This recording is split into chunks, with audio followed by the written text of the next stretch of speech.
Well, what is the ultimate elk hunting rifle? For that matter, what is the best cartridge for hunting moose? I don't know because this is a Ron Spomer Outdoors podcast, question and answer, and they haven't given me any questions for me to answer yet. Maybe those will be on there. I don't know.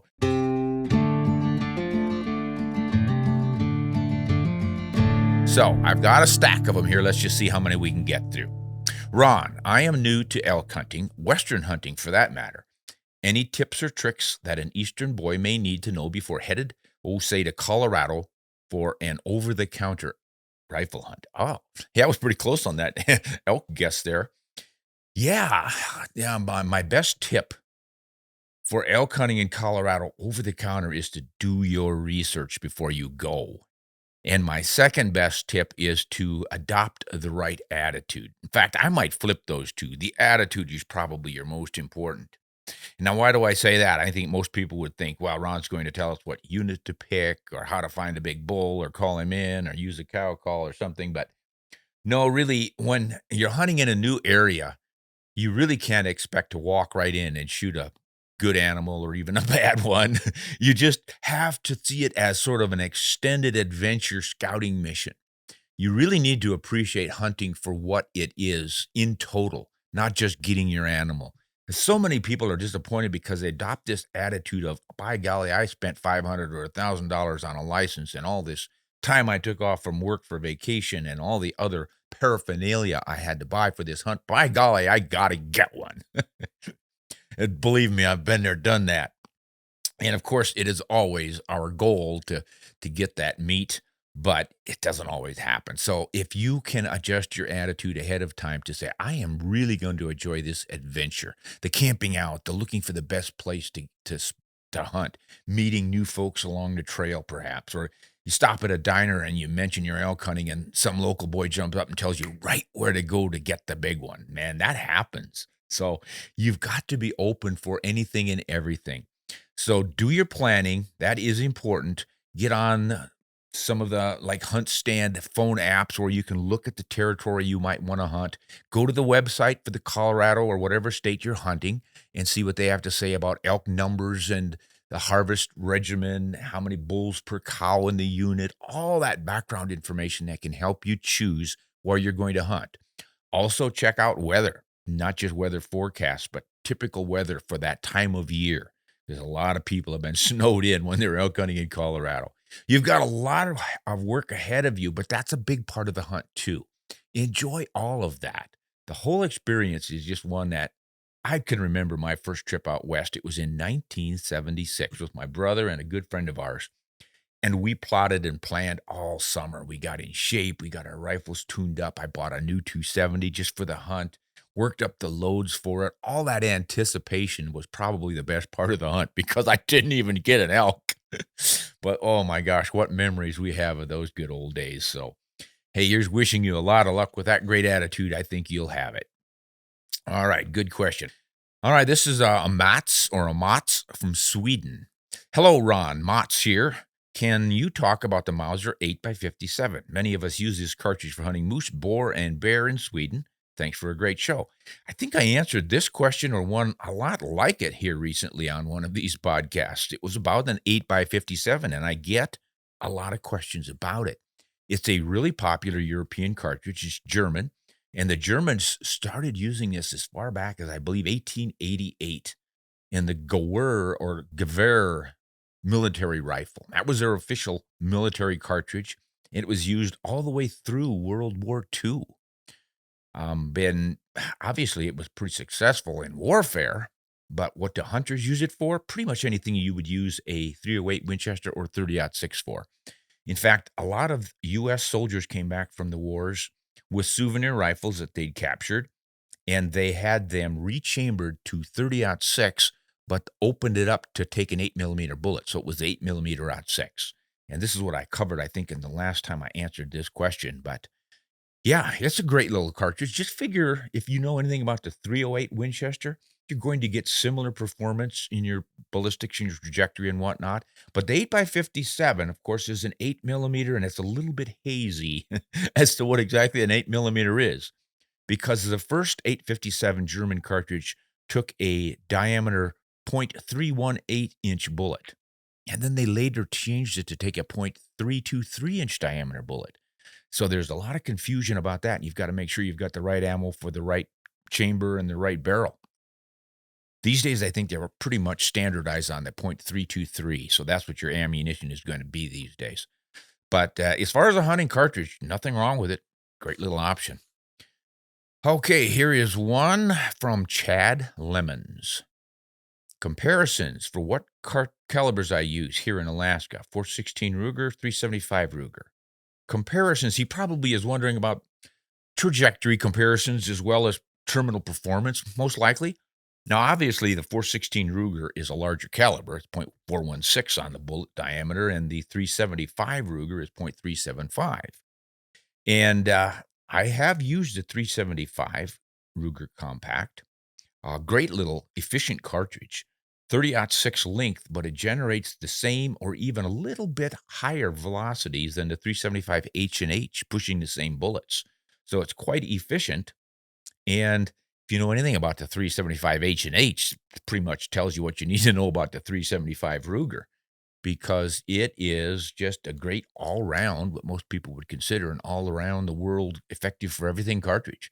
Not too big, not too small. Qualifies, I imagine, in any country that mandates a 375 H&H level cartridge for dangerous game hunting, it would qualify. And the recoil on it is not too bad. You're going to be shooting 250 to maybe 300 grain bullets in it, and it should be pretty darn effective. I tried to take a moose with it up in Alaska and didn't get the chance. The moose didn't want to cooperate by showing himself. But boy, it was a sweet shooting rifle. It was a Mossberg Patriot, and I was a little bit leery of the recoil at first, but I shot it a bunch, and it wasn't bad at all. So I was hitting probably with 1.25 inches would be my groups on that with some factory loads. I forgot what they were, but good little option there, and it keeps your actions fairly short. It's not your full-length 375 H&H Magnum action at 3.6 inches. It's the 30-06 length cartridge size, so you can use a standard length action. And the 416 Ruger I have not played around with, but I imagine that's the 375 case necked up to take the bigger bullet. So you're going to be pushing your bullets a little more slowly, but you're going to have more weight behind them. You're probably looking at a 400 grain bullet in that one. And that's probably what you would want for some close range encounters with something bigger than you, like a bear. And I think you don't want to be using it for any kind of long range hunting and shooting. You want to get in fairly close with that. But then that's generally what bear hunters want anyway, to maximize the energy on target. And of course, with that larger diameter bullet, of course, you're going to be making a bigger hole on the way in. Whether or not it makes much difference once the bullet starts expanding, if you got your weights up there and your velocities pretty equal, I don't know if there's a huge advantage in having a little bit wider bullet, but boy, it's a lot of folks like a 416 or even wider bullet for stopping bears up in Alaska. Hope that answered some of the things you were wondering about. Dwayne asks, can you speak on the 6mm ARC cartridge? Yeah. Not with authority. I did a blog on this, and I did my research before I wrote the blog. And I remember sort of disrespecting, shall we say, this 6mm ARC, because I find it is another one of these cartridges that is created to make up for the inherent shortcomings of the AR-15 style action, the length. I'm sorry, I don't want to offend the AR guys who just absolutely love that style of rifle and platform, but it has its limitations because of the magazine length. It can only handle cartridges no longer than the maximum length of a 223 Remington. That's what it was designed around, it optimized around. But the 223 Remington is not what anyone would call a big horsepower cartridge of any kind. You know, it's suitable for coyotes, and a lot of people will take deer with it, but it's one of those fringies. And so what the AR people are looking for is more punch out of that platform. They love the rifle. So what can they get for a bullet and a cartridge to perform better? And obviously they've made all kinds of them, and they're all less than what's available in bolt actions. And people will criticize me and say, you old fuddy dud, all you ever think about are bolt action rifles. Yeah, right. I'm sorry, I do. They're not the only ones. But when you grow up in an era in which you're developing cartridges to maximize their potential in the rifles of that era, So we're talking pump actions, lever actions, bolt actions, single shots, pretty much anything but an AR platform. You're working with rifle actions and magazine lengths that are, at worst, 308 Winchester length. So you're thinking all of the 308 family of cartridges, the 260, the 7mm '08, the 358 Winchester, the 338 Federal now, the 243. You got everything from varmint cartridges up to big game cartridges in that short profile. Or you go to the 30-06 length, and obviously you've got all kinds of them there. And then we start getting these developments of little things like 6mm ARCs that are so much weaker that you wonder, well, what's the point? But this is the point. They provide some pretty impressive performance in a really short, efficient cartridge. I don't remember the exact numbers, but when I looked at them hard, they were really surprisingly effective for such a short little cartridge. Just remember, this is the same length as a 223 Remington. And I forgot what that exact length is, but it's 2 inches, about 2.035 or something. It's pretty short. And here they're driving a 100 grain bullet, 85 grain, 75, whatever you're loading in a 6mm. So it's going to be slower than a 243. But by using those high, sleek, long, high BC bullets in it, even though they're not going all that fast when they leave the muzzle, they hold on to that velocity because they're not wasting it, pushing a lot of air out of the way. So they will fly surprisingly far before they drop too much. And they're surprisingly effective at resisting air drag because of the BC of the bullet. And of course, there's almost no recoil, so people can shoot them extremely accurately. I shot the 6.5 Creedmoor a lot, and then I shot the 6.5 Grendel, which is a short one based on the 220 Russian, I believe, or the PPC cartridges. And I thought that was kind of silly, but by golly, if that thing didn't reach out there pretty effectively to 250, maybe even 300 yards, and I think this 6mm ARC will do even better. So if you are looking for something really well balanced and effective and efficient in an AR-15, I think the 6mm ARC is definitely worth looking at. Read my blog, and then you can tell me what I got wrong on that one. That was my initial response to it. This is from Wilfred. I know that the AR did not originally design an AR-15 for the military. How different was the AR-15 from what we have today? Oh, man. You're going back to Armalite. That's what the AR stands for. Armalite Company back in the 50s. I think they even started it in the late 40s. It was right after World War II when they started looking for a replacement rifle for the military.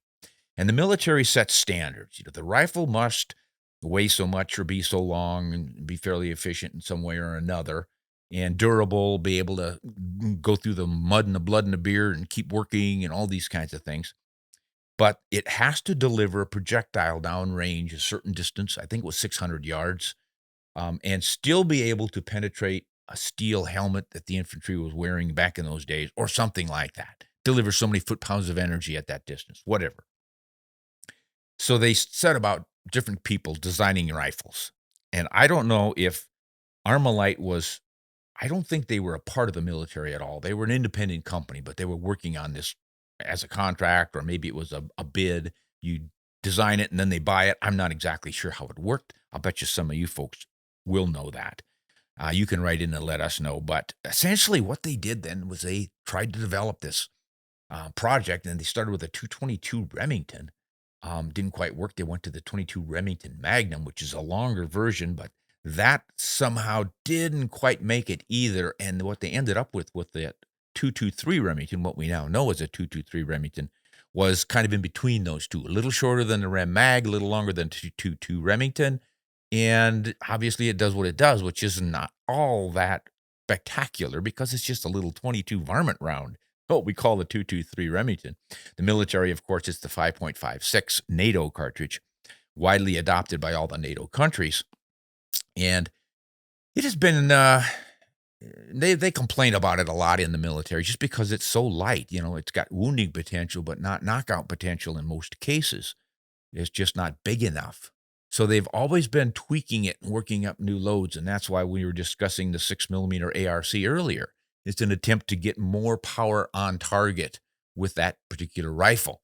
Now, the Armalite 15 rifle, which became the M16, that was fully automatic. You could throw a switch on it and go from bang, bang, bang, bang when you pull the trigger, semi-auto, to fully auto. Brr, brr. Um, that's not the AR-15. This is what a lot of people get confused. The M16 is not the same as the AR-15 because the AR-15 is just a semi-automatic, and the function is quite different from some blowback styles, like think your 10-22 Ruger where the gas is escaping, push the bolt back, and recycle another round.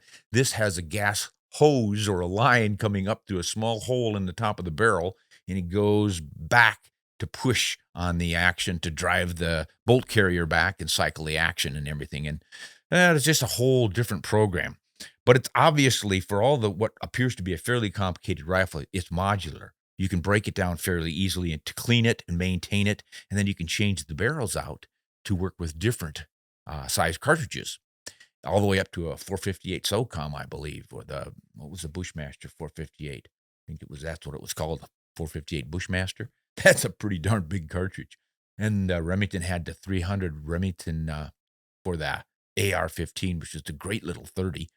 Performed beautifully, but it just never really caught on. And then there's all kinds of other ones, but that's essentially what they're doing with the ARs. So I think I explained it fairly well, Wilford, but you military experts or your AR-15 fans out there who work with these a lot more than I do, please write in, call in, and let us know what you think. I missed on this one because, good Lord, there's just this rifle platform is so popular that books have been written on it, and plenty more will be. But it's a great modular system. So if you're looking for a rifle that you could use in a 223 or all the way up to a 458, shooting some really big, heavy bullets, it just has a lot of potential. And you can keep the basic parts and just swap the barrels out on them. They call them uppers because there's more to it than just the barrel, but boy, it is versatile. I don't like the conformation of it. It just doesn't work for me. I don't like the magazines hanging out the bottom of my rifles. I like things flush and trim. I do a lot of walking and hiking when I hunt, and I like my weight to be light, my rifles to be trim and slim, just like my women. No, I only have one of those. She's light and trim. Oh, well, that's, I'm getting the throat system right back there. I don't know if it's meaning I'm out of time here or if I'm gonna get killed after I'm done with this episode, but that's it for today, folks. We're gonna do some more of these questions. I won't read them. I won't cheat. I'll wait until the next episode, and we'll get the rest of those questions. Until next time, this is Ron Spomer. Please subscribe to the channel. Give us a thumbs up if you can. And join us on Ron Spomer Outdoors, where we cover ballistics and guns and shooting and all the other fun stuff. And go to the website and check out some of these articles I referenced. It's ronspomeroutdoors.com. And on there, you can subscribe to the RSO TV channel for even more videos. Hey, thanks. Hunt honest and shoot straight.